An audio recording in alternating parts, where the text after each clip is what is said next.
Hey guys, subscribe for daily content. And if you're shopping for gear, make sure you check out the description for the newest items at some of the very best online retailers. There's also links for some of the items that I personally recommend. Thanks. What's going on, YouTube? Metal Complex here, and today I've got a ridiculously interesting knife review / knife overview to show you guys. This is the Kunwu Jericho. This might just be their magnum opus. I don't think Kunwu makes a bad knife. And a lot of you guys don't know this. Most people know that Kunwu makes my Excalibur, and I think, people go, well, he's never going to say anything bad about Kunwu. I had reviewed so many Kunwu models before I even started to talk with Sergio about the Excalibur. The reason that I ended up with Kunwu, I had a lot of choices. Many companies had reached out to me to work on a knife design. And the reason that I chose Kunwu is because they make incredible knives.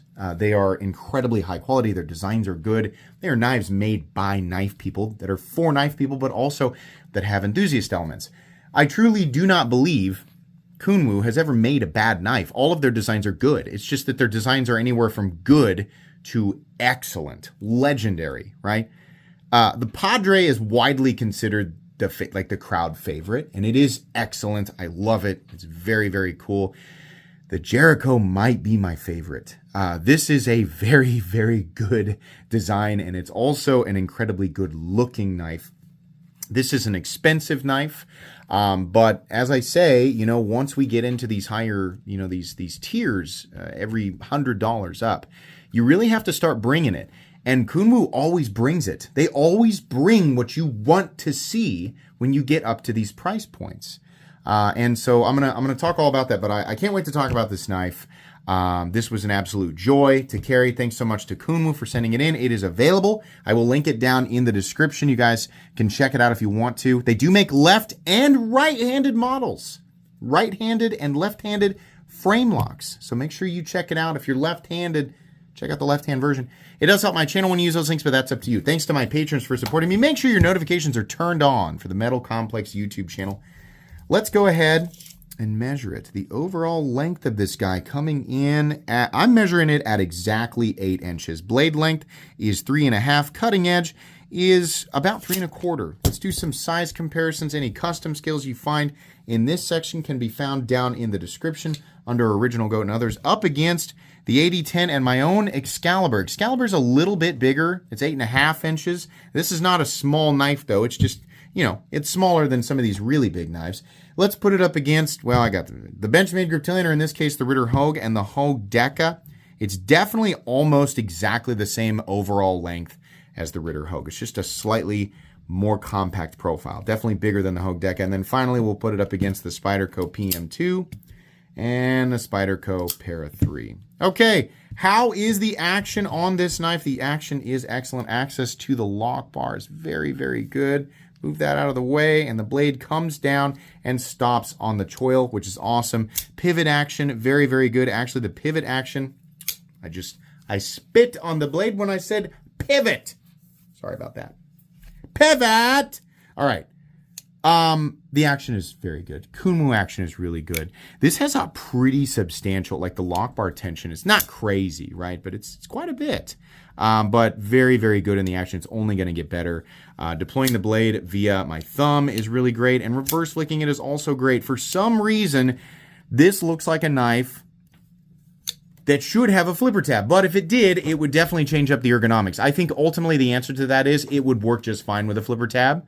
And if they did that, I think they should design it to have more cutting edge. But Kunwu doesn't typically do that. They typically like the choke up position, and truthfully, I like that too. Most of the time, especially when the finger choil is about this size, I don't want a flipper tab because then that just crowds this area here. This is perfect the way that it is. It's just perfect. It feels excellent, but it could work with a flipper tab. Maybe they could consider that at some point if they wanted to. Yeah, anyways. The action's really good. The D10 is great. It deploys exactly the way that you want it to. I have no complaints there. Carry profile, thickness up against the Spyderco Para 3. It is a little bit thicker than the Para 3. It's also contoured. Length and height up against the PM2 and the Para 3. This is a full-size knife that is just really compact, and the ratios are really, really good as well. Very easy to carry this one for sure. So let's go ahead and weigh it. What are we looking at for materials? This is part of what I say when I say, or what I mean when I say Kunwu brings it. This is an expensive knife, but this knife is Vanax standard. You can get a version of this that is not DLC, but the DLC doesn't really cost that much and adds pretty major benefits. Vanax is it's impervious to corrosion, right? It's an extremely stainless steel. It is very similar to MagnaCut. Vanax has the edge in terms of corrosion resistance. MagnaCut has the edge in terms of toughness. And if MagnaCut is heat treated up to about 63, 64, it actually does have a little bit better edge retention. Down at 60 to 62, Vanax actually has better edge retention. But Vanax, to my knowledge, caps out at 61. So I don't even think it goes up, or I mean, maybe technically it can, but I think Vanax really caps out in terms of capability and balance at about 61, but my knowledge on that is not perfect. Vanax is an incredible steel, right? Absolutely incredible, and I find it to be superior to the vast majority of other blade steels on the market, unless you need something specialized with absolutely unbelievable toughness or something like that, or absolutely insane edge retention. Vanax still has incredibly good edge retention. It's hyper stainless, and it is very tough. I like it a lot.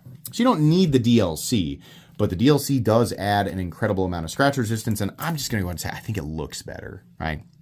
So they do contoured, in this case, kind of their honeydew textured titanium, and a huge slab of Damascus on here. That's awesome, and on the pivot colors. Gotta say, really wish they gave me a little sliver right here just to balance out the lock side and the show side, but it's not that big of a deal. Some people don't like Damascus or don't care about it, and they think, why didn't they make a version of this without Damascus? We could pay a little bit less. You might have a point there. I don't think that's an irrational take.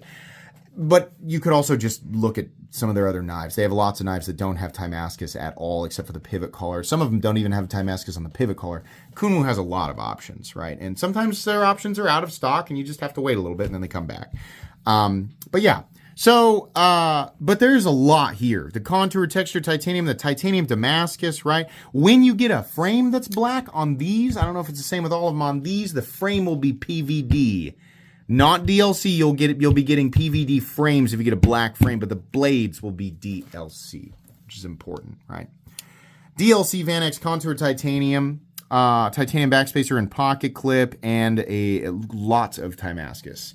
Those are your materials. Definitely milled out for a little bit of weight reduction. So your weight on this guy is coming in at 4.3 ounces, which is 4.4 ounces, which is not bad with a 3.5-inch blade and a full titanium construction. Balance is slightly back of the pivot. We're still in that primary index finger position, so pretty darn good there. Let's go ahead and measure the blade stock thickness. Blade stock thickness on this guy is coming in. Come on now, zero out. Come on now, we're almost there. Come on now. Hey! What the heck is going on? There we go. Probably 125. Yeah, 122 thousandths there. Okay.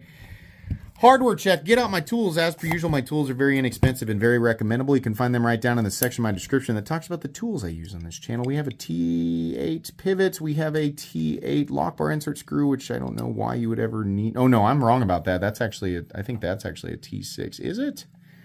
Maybe. Yeah.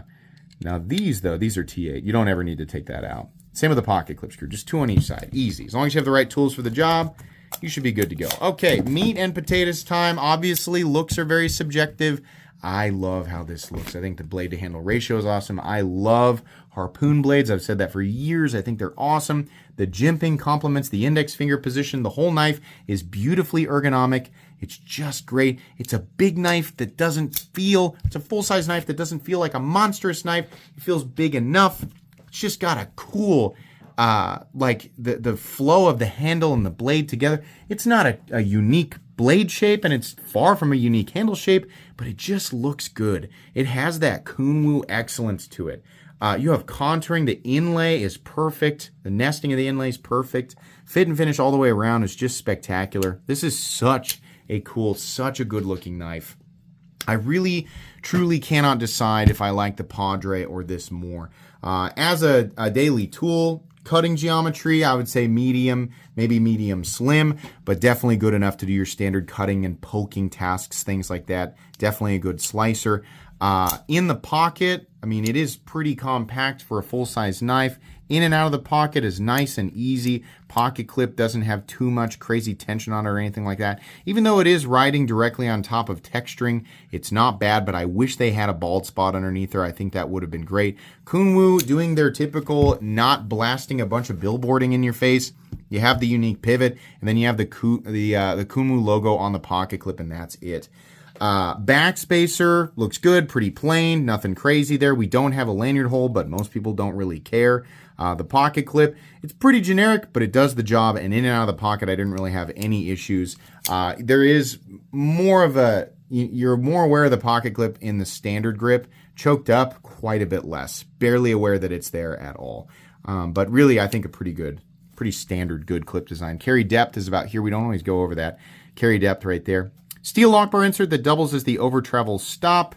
This does run on bearings. Your stop pin is actually, let me look. Yeah, it is actually right there. Okay, so this actually, the back of the blade right here just interacts with the stop pin. There's no shouldering, it doesn't need it. No blade play up, down, left to right, no lock stick, no pivot lash. Very smooth and consistent. A nice click down into the closed position, and it looks like absolute, maybe a hair of that might have been from me playing it. Pretty dark. I don't know. That looks pretty centered to me. So, all right. What's the price tag? What's the damage? Base price of this knife comes in at $309. The full DLC, the most expensive version of, well, it's black PVD and full DLC, all the way up to $339, so $340. This version is $329. Is that a fair price tag? Well, once you get up to $300 or more, there are certain things that I just expect to see. You better be offering some sort of, like really, really superior coating like DLC. You should absolutely be using blade materials that are more exotic and not nearly as common as things like M390. We should be doing something different here. Vanax, I think, absolutely qualifies, but there, to be fair, are many blade steels I think would qualify here, but Vanax is very good. And then I almost always say the titanium had better be contoured and have additional milling or texturing or something. Check. And then I truthfully like to see some inlay or some other material, some extra stuff. And in this case, I think super check. Even if you don't like Timascus, it's not a cheap material, and it is they definitely went above and beyond with the materials here. Not just in the inlays, but you also have it on the pivot collars. This knife has everything that I would expect at this price point. Companies like We Knives right now are regularly charging more than $300 for their knives and offering less than 50% of the things that sometimes less than 20% of the things that I listed off here. There's just like no major effort there. A lot of times they have $350 knives, or they're $250 knives that are masquerading as $350 knives. This, in my opinion, is better than like 95% of the knives that I'm picking on We here. There's a lot of examples. 95%, of the knives. It's better than 95% of the knives that We has released at the same price point. Kunwu is, they're definitely like, some of their models are, the prices are higher, but like people will say things like, oh, Kunwu's prices have been climbing. No, they're releasing products that legitimately cost more to make. They still make knives that don't cost nearly this much. They have good models that are much closer to the $200 price points, but those models don't necessarily have all of these details. And you don't need these details for the knife to be good. They're here for the people who want these in there. They want a good tool, they want a functional tool, but they also want some embellishment. They want some extra, they want something fancy, right? Well, Kunwu will make it, and in my opinion, they don't overcharge for it. If you don't care about any of this stuff, then I would suggest looking at some of their less expensive models, because they're the same quality, they just don't charge you for all of those extras, right? Maybe they use a different blade steel, no inlays, right? In some cases, no contouring. Well, the price goes down because it's easier to make stuff like this. As far as what I expect for a knife that costs between $310 and $340, I think this is crazy. This is great. Right? I wish that every company would do stuff like this. This is not going to be a knife for everybody, and it's also going to be way too expensive, I would say, for the vast majority of people. But for those of you who are in the market for this price point, right? If you were to ask me right now, What are the top 10 best knives under $350 or, between $300 and $350? The Jericho's definitely in the top 10. 100%. This is an excellent, excellent knife. I like it so much. I have really very little to complain about here. I think it's awesome. I think it's another example of just a massive Kunwu W. So this will go on my most recommended knives playlist. Please make sure to follow me on Instagram at metal_complex. If you enjoyed this video, leave a like. If you'd like to check out my other content, I do of course have lots of videos of knives that are either expensive or inexpensive that I do or don't like, so check those out. And if you enjoy all my content, go ahead and click on that Metal Complex logo right there and subscribe because there's definitely more coming. Thanks again for watching, everybody, and have a great day.